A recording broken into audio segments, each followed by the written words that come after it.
এতিয়া যিহেতু বৰ্তমান বহাগী উৎসৱ আহি আছে, বহাগী উৎসৱৰ যদি আপুনি এংকৰিং কৰে বা আপুনি এজ এ ছেক্ৰেটেৰী আছে, সেই হিচাপত যদি আপুনি এংকৰিং কৰিব লগা বাধ্য পৰে বা এংকৰ হিচাপে যদি আপুনি এংকৰিং কৰিব লাগে, তেতিয়াহ'লে আপুনি পোনপ্ৰথমে তাত যোৱাৰ লগে লগে আপুনি ক'ব লাগিব যে সকলোকে শুভেচ্ছা দিব লাগিব।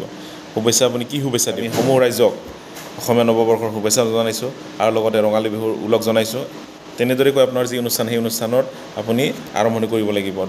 তাৰপিছতে আপোনাৰ যি পতাকা উত্তোলন কাৰ্যসূচী আছে, তেতিয়াহ'লে আপুনি ক'ব সেইখিনি যিকোনো সংঘ এটাৰ যদি আমি নাম লওঁ, সংঘৰ এটি নাম লৈ পেলাই মই কৈছোঁ যে উত্তৰণ সংঘৰ উদ্যোগত যি আমি দ্বিবাৰ্ষিক অধিৱেশন আমি বহাগী উৎসৱ উদযাপন কৰা হৈছে, ইয়াৰ প্ৰথম কাৰ্যসূচী আছে যে পতাকা উত্তোলন কাৰ্যসূচী। সেই পতাকা উত্তোলন কাৰ্যসূচী ৰূপায়ণ কৰিব আমাৰ এই উত্তৰণ সংঘৰ সভাপতি মহোদয় আৰু বিহু উদযাপন সমিতিৰ সভাপতি, তেখেতৰ নামটো আপুনি কৈ দিব তেখেতক। আৰু তেখেতক আমাৰ উদযাপন সমিতিৰ তৰফৰ এখন ফুলাম বিহুৱানেৰে সম্বৰ্ধনা জনাব বিচাৰিছোঁ। সম্বৰ্ধনা জনাব অমুকক কৈ দিব আৰু সম্বৰ্ধনা দিয়া হোৱাৰ পিছত আপুনি ক'ব যে ইয়াৰ লগে লগে আমি কাৰ্যসূচী ৰূপায়ণৰ কাৰণে সভাপতি মহোদয়ক অনুৰোধ জনাইছোঁ, সেইটো কথাটো কৈ দিব। বা আপুনি যদি কোনোবা বেলেগ এজন মানুহক মাতিছে, তেতিয়াহ'লে তেখেতৰ নামটো কৈ পেলাই আপুনি ক'ব যে উত্তোলক মহোদয়ক পতাকা উত্তোলন কাৰ্যসূচী ৰূপায়ণৰ কাৰণে অনুৰোধ জনাইছোঁ, সেনেকৈ আপুনি ক'ব লাগিব। বা পতাকা উত্তোলন কাৰ্যসূচী শেষ হ'ল, শেষ হোৱাৰ লগে লগে যেতিয়া আহিব, তেতিয়া আপুনি ক'ব যে উত্তোলক মহোদয়ক এই চেগতে দুআষাৰ বক্তব্য ৰখাৰ কাৰণে মই অনুৰোধ জনাইছোঁ।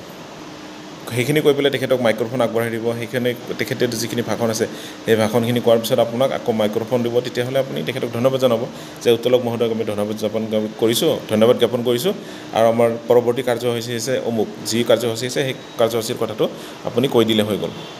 ইয়াৰ পিছতে মেইন প্ৰব্লেম আহে কেতিয়াবা, যেতিয়া আপুনি ডাঙৰ অনুষ্ঠান এটা চলাই আছে, বহুত মেণ্টেলি প্ৰেছাৰ কেতিয়াবা মাজতে আহি পেলাই কৈ দিয়ে যে অমুকটো ক'ব লাগে।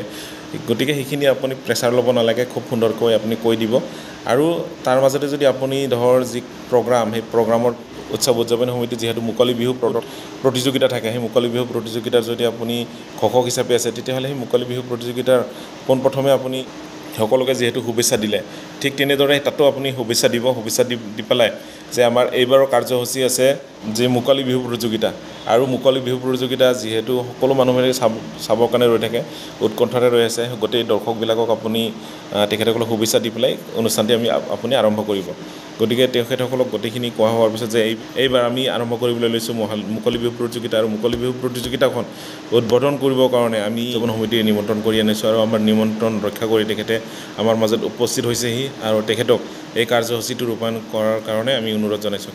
কিন্তু ইয়াৰ আগে আমি উদযাপন সমিতিৰ তৰফৰ পৰা এখন তেখেতক ফুলাম বিহুৱানেৰে আমি শুভেচ্ছা জনাব বিচাৰিছোঁ, বা ফুলাম বিহুৱান যি আমাৰ জাপি, অসমীয়া জাতিৰ জাপি, সেই জাপিৰে তেখেতক সম্বৰ্ধনা জনাব বিচাৰিছোঁ। সেইটো দিলে আপুনি কোনে দিলে সেইটো কৈ দিব যে সম্বৰ্ধনা জনাব অমুকে। সেই কথাটো কোৱাৰ পিছত তেখেতক ক'ব যে তেখেতক আমি কাৰ্যসূচী ৰূপায়ণ কৰিবৰ কাৰণে অনুৰোধ জনাইছোঁ, বা আমাৰ নিমন্ত্ৰণ ৰক্ষা কৰি উপস্থিত হৈছে সি তেখেতৰ নামটো কৈ দিব। আৰু তেখেতক এই চেগতে আমি উদযাপন সমিতিৰ তৰফৰ এখন ফুলাম বিহুৱানেৰে সম্বৰ্ধনা জনাব বিচাৰিছোঁ, আৰু সম্বৰ্ধনা জনাব অমুকে, তেখেতৰ নামটো কৈ দিব। আৰু যোনে সম্বৰ্ধনা দিব, তাৰপিছত তেখেতক আপুনি ধন্যবাদ জনাব।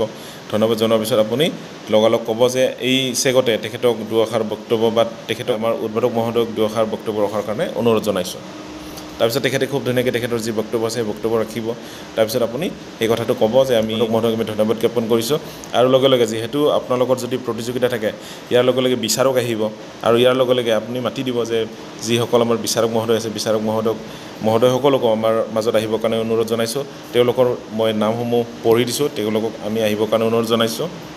তেখেতসকলক মাতি পেলাই তেখেতসকলকো আপুনি সম্বৰ্ধনা, তেখেতসকলৰ যি নিৰ্দিষ্ট চকী আছে সেই চকীত বহাৰ পিছত তেখেতসকলক দিব পাৰে, বা বিহুৰ যিখন ফিল্ড আছে সেই ফিল্ডৰ ভিতৰতো তেখেতসকলক আমন্ত্ৰণ কৰি পেলাই সম্বৰ্ধনা দিব পাৰে।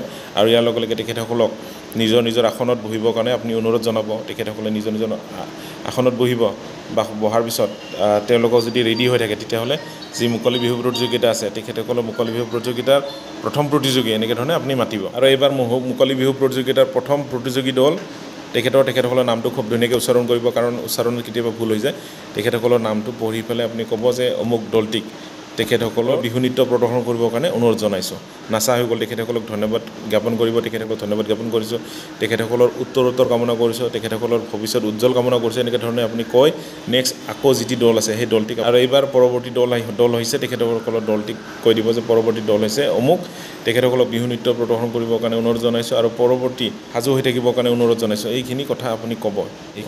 গতিকে ভয় কৰিব লগা একো নাই যিকোনো এটা অনুষ্ঠান চলাই নিয়াৰ ক্ষেত্ৰত অলপ সাহস লাগিব নিজৰ অলপ সাহস লাগিব যিখিনি কথা আমি কৈ থাকোঁ সেইখিনিকে অলপ পৰিপাটিকৈ একচুৱেলি মাইকৰ আগত ক'ব লাগে আৰু সেইটোৱে আৰু প্ৰথমতে যেতিয়া আপোনালোকৰ অলপ ফকজা লাগিব কৈ থকাৰ পিছত সেই বস্তুটো পাৰা হৈ যাব আৰু মেইন কথা হৈছে কি ইয়াত যেতিয়া আপুনি মাইকটো ওচৰত ল'ব আপুনি ভাবিব পাৰিব লাগিব মানে নেক্সট এই কথাটো কোৱাৰ পিছত মই নেক্সট কোনটো কথা ক'ম সেই কথাটো যদি আপুনি ভাবিব পাৰে তেতিয়া আপুনি জানিব যে মাইকৰ ওচৰত আপোনাৰ আৰু কথা ক'ব পৰা আপুনি হৈ গৈছে আশা কৰিছোঁ যিখিনি মই কথা ক'লোঁ গতিকে তেতিয়াহ'লে আপোনালোকৰ যিমানবিলাক বিহু কমিটি আছে সেই কমিটিসমূহে যদি কোনোবাই যদি অনুষ্ঠান চলাই নিব বিচাৰিছে তেতিয়াহ'লে আপুনি খুব সুন্দৰভাৱে এই কথাখিনিৰে আপুনি বিহুৰ যি অনুষ্ঠান সেই অনুষ্ঠানসমূহ খুব সুন্দৰ আৰু সুচাৰুৰূপে চলাই নিব পাৰিব ধন্যবাদ